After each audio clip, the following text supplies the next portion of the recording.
मन मन मन के गाजी दिया मन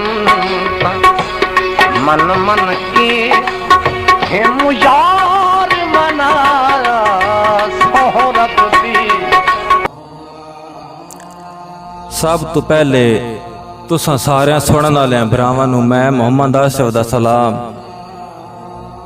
ते इस तो बाद हमेशा दी तरह पंजाबी दौड़े लैके तुसां भरावां दी खिदमत च हाज़िर हां। अज दे साडे पंजाबी दौड़े बाबा तालिब हुसैन दर्द मरहूम उन्हां दा एक और मशहूर गीत गाजी दियां मनता मन मन के हिम यार मनाया सौ रब दी। तुसां काफ़ी भरावां सुना ही होना ते इस गीत दे सारे दौड़े तुहाडे सामने पेश करन लगा। तवज्जो करे सो तो इंशाअल्लाह मज़ा आसी।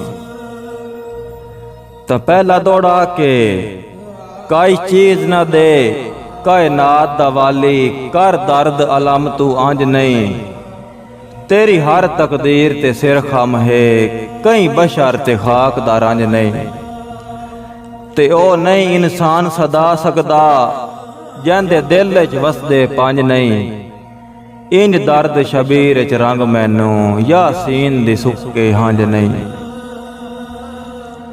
तां इस दे नाल ही दुआ दौड़ा के जेड़ा पाक कलाम में दर्ज कीतई उस कुन फयकून दे नां ते जेड़ा साल 40 रुन्ना बाबे को ओदे वगदे खून दे नां ते जेड़ी झिणकां जल के शाम गई रब्बा उस खातून दे नां ते या वेद दी जोग वसा मौला ते शबीर दे खून दे नां ते।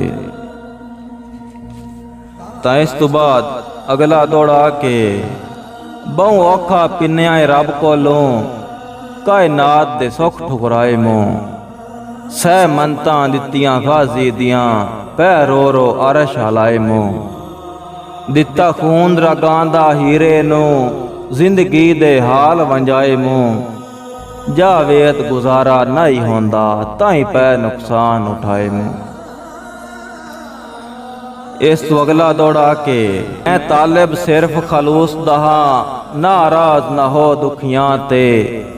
अगे मनता मन के रब कोलों तन मंगया हा दुनिया ते मजलूम दे शौक ते घोर चकर कर जुलम न उजड़ गया ते। अया रसम जवेद नु झिड़कण दी दे छोड़ अब्बास दे नां ते।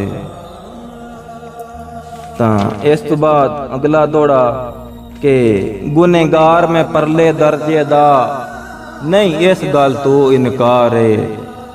तेरी नजर यतीमन कर छोड़े कुल आलम दा मुख्तारे। आवे चोर ते बण अबदाल वंजे तेरी जात एडी लजदारे। तेरी बख्शिश दी लई आस बैठन सह रियाज जाए स्याकारे।